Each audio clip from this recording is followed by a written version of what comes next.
My name is Ahmed bin Naseem. I am chairman of Typhoidable, which specializes in spreading awareness about typhoid in Pakistan. Today, we are going to educate our audience with some of the perks and some of the dangers that typhoid is prevailing within Pakistan.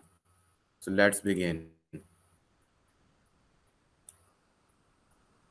First of all, to understand typhoids to its depth, we need to understand what is typhoid generally.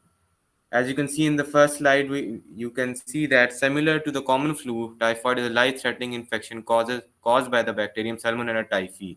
Salmonella typhi is basically a bacterium as shown in the electron micrograph. It is a bacterium which is when inhaled into the human body, it causes typhoid within the body.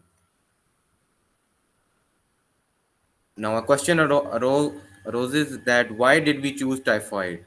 Typhoid has recently becoming a major health risk within Pakistan. It is most commonly found within the generation Zoomers, which is basically the age group of the adolescents, which is 15 to maybe 20 years.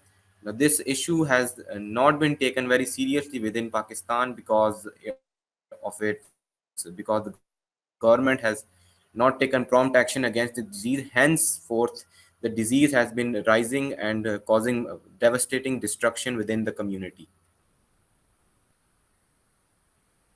As shown in the graph, you can see that typhoid is most prevalent in the generation Zoomers. You can see that between ages 11 and 30, you can see that the ages of infected persons are the majority and the most in the graph.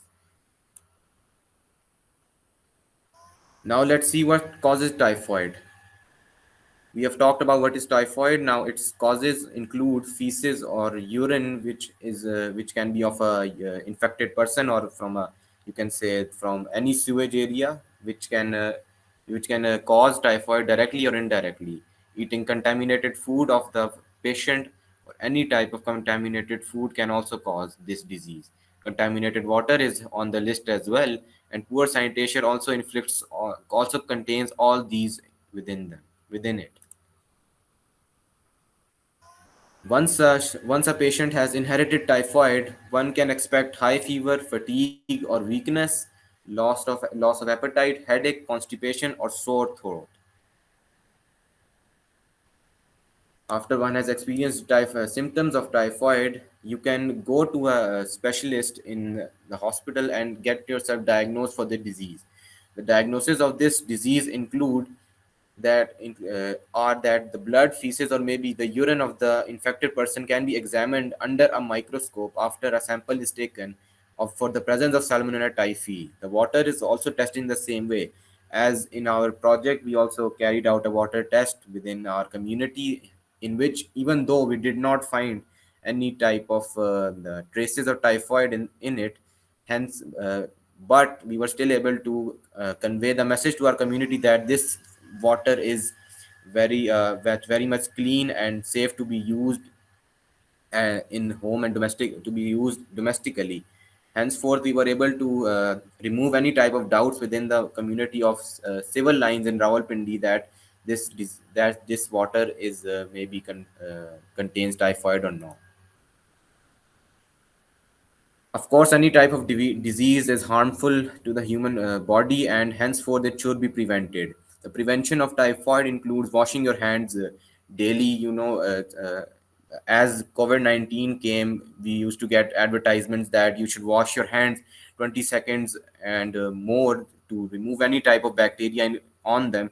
Henceforth, typhoid is similar to COVID-19, and you should wash your hands for 20 seconds or more.